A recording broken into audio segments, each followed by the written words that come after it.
जरा सोचो एक टॉप सीक्रेट एजेंट खतरनाक पेशेवर हत्यारा बन जाए। मेरा नाम है विशाल, अनोखी फिल्म्स में आपका स्वागत है और चलिए सुनते हैं हमारी आज की कहानी की शुरुआत होती है कैप्टन रे और कर्नल नेड से, जो CIA के खास बॉम्ब एक्सपर्ट्स थे। वो दोनों एक ड्रग माफिया को खत्म करने के मिशन पर थे। उसे मारने के लिए रे ने एक पुल पर बॉम्ब लगा दिए। इधर नेड ने देखा कि माफिया की गाड़ी पुल की ओर बढ़ तो रही थी, पर तभी अचानक रे की नजर गाड़ी में बैठी एक बच्ची पर पड़ी और उसने तुरंत नेड को ये हमला रोकने को कहा, लेकिन नेड नहीं माना और उसने बटन दबा दिया। अब रे तुरंत बॉम्ब को बंद करने पुल की ओर भागा, लेकिन तब तक बहुत देर हो गई और पुल पर जबरदस्त धमाका हो गया, जिसमें गाड़ी में सवार सभी लोग मारे गए और रे भी उड़ता हुआ पानी में जा गिरा। इसके बाद रे और नेड बंदूकें लेकर एक दूसरे के आमने सामने आ गए। नेड के धोखे से रे बहुत गुस्से में था, इसीलिए उसने नेड को खूब पीटा और फिर खुद CIA से इस्तीफा देने का फैसला किया। इसके कुछ साल बाद हम देखते हैं कि रे अलग अलग लोगों के केस लेकर कॉन्ट्रैक्ट किलर का काम करने लगा था। एक दिन एक लड़की ने उससे बात करके उसका केस लेने को कहा। वो कहने लगी कि उसने रे की काबिलियत के बारे में बहुत सुना है, इसीलिए वो चाहती है कि रे उसकी मदद करे। उसकी बात सुनकर रे उस लड़की का पीछा करके और जानकारी हासिल करने में जुट गया। इस लड़की का नाम मे था, जिसके माँ बाप को थॉमस और जोई नाम के दो गैंगस्टर्स ने उसकी आंखों के सामने मार डाला था। अब वो बदले की आग में जल रही थी और इन्हें मारकर अपना बदला लेना चाहती थी। मे ने रे से कहा कि या तो वो उसका केस ले ले, नहीं तो वो खुद थॉमस की गैंग में घुसकर उसे मार डालेगी। तब रे ने उसे ऐसा करने से साफ मना कर दिया, क्योंकि इसमें उसकी जान को बहुत खतरा था। इसके बाद हम गैंगस्टर थॉमस को अपने पिता जो के साथ एक पार्टी में देखते हैं। नेड भी अब इनके लिए काम करता था। जल्द ही मे भी सुंदर कपड़े पहनकर इस पार्टी में आ पहुंची। अचानक थॉमस की नजर उस पर पड़ी और वो मे के साथ डांस करने लगा। वहीं दूसरी ओर रे अपने कमरे में अब भी ये सोच रहा था कि उसे मे का केस लेना चाहिए या नहीं। जल्द ही मे गैंगस्टर थॉमस के साथ एड्रियन बनकर रहने लगी। एक दिन वो दोनों एक बार में थे कि वहाँ थॉमस का आदमी आया और फिर थॉमस ने उसके साथ मिलकर एक आदमी को बहुत पीटा। ये देखकर मे को अपने माँ बाप की याद आ गई और वो बार से बाहर चली आई। बाहर रे छुप कर ये सब देख रहा था, पर तभी थॉमस बाहर आया और उसने मे को धमकाकर कहा कि आज के बाद तुम मुझसे पूछे बगैर कहीं नहीं जाओगी। इसके बाद रे इसी तरह छिपकर मे और थॉमस का पीछा करता रहा। उसने मे को थॉमस से दूर रहने को कहा, लेकिन मे के पास उसे मारने के लिए इसके अलावा कोई और रास्ता नहीं था। बाद में उसने मे को फोन करके कहा कि वो उसका केस लेने के लिए राजी है, लेकिन अब से उसे थॉमस से दूर रहना होगा और अगर मे ने कोई भी चालाकी की तो अंजाम अच्छा नहीं होगा। इसके बाद हम रे को एक बार में देखते हैं जहाँ थॉमस का एक खास आदमी भी था। जब वो आदमी एक कमरे में गया तो रे ने चुपचाप उस दरवाजे पर एक बॉम्ब लगा दिया। फिर जैसे ही उस आदमी ने दरवाजा खोला तो वहाँ जोरदार धमाका हुआ और उसकी तुरंत मौत हो गई। इधर नेड ने इस धमाके के बारे में जो और थॉमस को खबर दी। नेड ने कहा कि वो बखूबी जानता है कि ये किसका काम है, इसीलिए जो ने इस हत्यारे को पकड़कर उसे खत्म करने की जिम्मेदारी नेड को ही सौंप दी। इसके बाद जो, थॉमस और नेड ने एक इंस्पेक्टर को मिलने बुलाया ताकि नेड पुलिस के साथ मिलकर रे का पता लगा सके। इंस्पेक्टर ने नेड को पुलिस वाले का भेष बनाकर ऑफिस जाने को कहा ताकि वो वहाँ आसानी से आराम से काम कर सके। जल्द ही नेड ने स्टेशन जाकर बॉम्ब स्क्वाड का जिम्मा संभाल लिया, लेकिन कुछ पुलिस वाले उसकी बात मानने को राजी नहीं हुए तो नेड ने वहाँ मौजूद आम चीजों से कुछ ही पलों में बॉम्ब बनाकर सबकी बोलती बंद कर दी। उधर थॉमस मे को अपने साथ बीच पर घुमाने ले गया था। इधर रे ने थॉमस के दूसरे खास आदमी को मारने का प्लान बना लिया था। जब वो घर से बाहर निकल रहा था तो उसके साथी ने मजाक में कहा कि बॉम्ब कहीं भी हो सकता है। ये सुनकर उस आदमी को शक हो गया और उसने अपनी गाड़ी के नीचे झुककर देखा तो वहाँ सच में एक बॉम्ब था। उसने तुरंत बॉम्ब की पिन निकाल दी और वहाँ काम करने वाले लड़के को गाड़ी निकालने को कहा। खैर कोई धमाका नहीं हुआ, इसीलिए उसने लड़के को खाली बॉम्ब पकड़ाया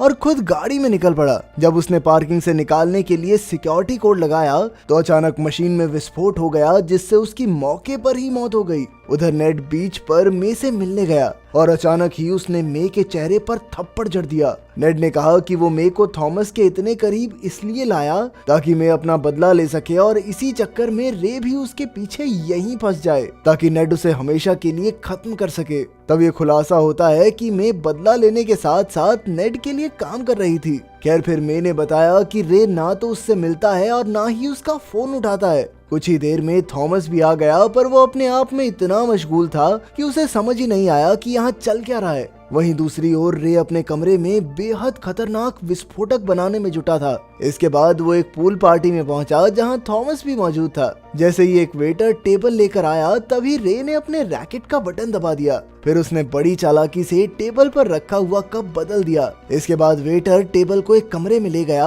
और अचानक रे ने देखा कि मे भी उसी कमरे में जा रही थी। लेकिन इससे पहले कि रे कुछ कर पाता, थॉमस ने वो कप उठा लिया और कमरे में जबरदस्त धमाका हो गया। तभी नेड अपने आदमियों के साथ कमरे की ओर भागा और रे मौके की नजाकत को समझकर चुपचाप बाहर आ गया। बाद में उसने मे को फोन करने की कोशिश की, हालांकि उसे डर था कि मे उस धमाके में मर गई होगी। उधर थॉमस के मरने के बाद उसके अंतिम संस्कार पर नेड जो से माफी मांगने पहुंचा, पर जो को उसकी माफी नहीं बल्कि रे की लाश चाहिए थी। उधर रे जब एक दिन घर लौटा तो अचानक उसे मे की तरफ से कुछ मैसेजेस मिले, तो उसकी उम्मीद फिर जाग उठी कि मे शायद जिंदा है, पर असल में ये सब नेड और उसकी टीम का बिछाया हुआ जाल था। फिर रे ने इस नंबर पर फोन किया पर सामने से मे की आवाज नहीं आई। उन्होंने रे से कहा कि मे अब भी जिंदा है और उससे मिलना चाहती है, लेकिन रे सब कुछ समझ गया कि आखिर चल क्या रहा है। इसके बाद रे मे के अंतिम संस्कार पर पहुंचा, पर उसने आगे जाकर देखा कि ताबूत में मे नहीं बल्कि कोई और था।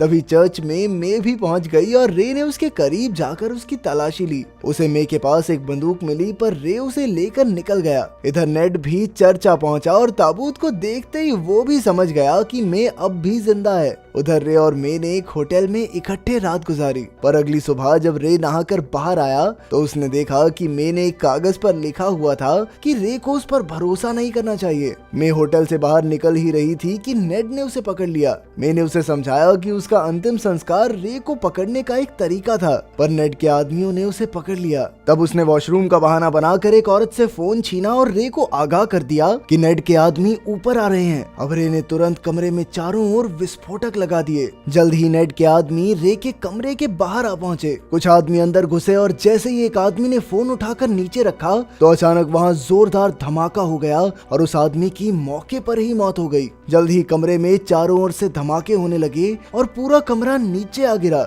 इधर रे रसोई के रास्ते से भाग रहा था कि यहाँ भी उसे कुछ गुंडों का सामना करना पड़ा। फिर बाहर जाकर उसने नेड के आदमियों को बेरहमी से मार डाला और फरार हो गया। आखिरकार नेड मे को पकड़कर जो के सामने ले आया। मे ने कहा कि ये सब उसने सिर्फ अपने माँ बाप की मौत का बदला लेने के लिए किया, पर फिर जो कहने लगा कि हालांकि थॉमस ने उसके माँ बाप को मारा था, लेकिन इसका हुक्म तो जो ने ही दिया था। इसके बाद नेड ने मे से रे को फोन करके मिलने बुलाने को कहा। नेड सारी बातचीत सुन रहा था, पर रे ने उससे मिलने से इनकार कर दिया क्योंकि वो पहले भी उसे धोखा दे चुकी थी। आखिरकार जब मे ने उसे उनकी साथ बिताई हुई रात की याद दिलाई तो रे उससे मिलने के लिए मान गया। साथ ही मे ने उसे वो कागज याद दिलाकर आगाह करने की कोशिश की कि ये एक जाल है, पर नेड ने उससे फोन छीन लिया और अपने शूटर्स को लेकर रे की लोकेशन पर पहुंचा। अब मैं उस बिल्डिंग की ओर बढ़ रही थी कि अचानक बिल्डिंग में जोरदार धमाका हुआ। जल्द ही पुलिस भी वहां आ गई और इसी भागा दौड़ी में रे और मे कश्ती में बैठकर भाग गए, पर नेड ने मे के कपड़ों पर माइक्रोफोन लगाया था और उनके आसपास की आवाजें सुनकर नेड उनकी लोकेशन का पता लगाने की कोशिश करने लगा। जल्द ही उसने एक रेस्टोरेंट वाले के पास जाकर पूछताछ की, लेकिन तभी वहां एक लड़का आया जिसने कहा कि वो रे का पता जानता है। उधर अगले दिन मे एक बार फिर से रे को छोड़कर जाने लगी क्योंकि उसे जो को मार कर अपना बदला पूरा करना था। रे ने उसे रोकने की कोशिश की, पर तभी अचानक पुलिस सायरन सुनाई देने लगे और पुलिस ने उन्हें चारों ओर से घेर लिया। रे ने तुरंत नीचे जाकर एक बॉम्ब डेटोनेशन सिस्टम का बटन दबा दिया जो इस पूरी बिल्डिंग से जुड़ा हुआ था। तभी नेड भी वहां आ गया और रे ने उसे बिल्डिंग के करीब न आने की चेतावनी दी। अचानक बॉम्ब टीम के ट्रक में विस्फोट हो गया और फिर एक पंखा उड़ता हुआ पुलिस की गाड़ी से जा टकराया। तब नेड ने ऐलान किया कि वो रे को जिंदा पकड़ना चाहता है, पर तभी बिल्डिंग के एक हिस्से में फिर से जोरदार धमाका हो गया। अब नेड ने अपने बॉम्ब्स का इस्तेमाल करके बिल्डिंग के अंदर घुसने का फैसला किया। उधर जब रे ने देखा कि कोई बिल्डिंग में घुस रहा है तो वो मे के साथ बाहर निकलने लगा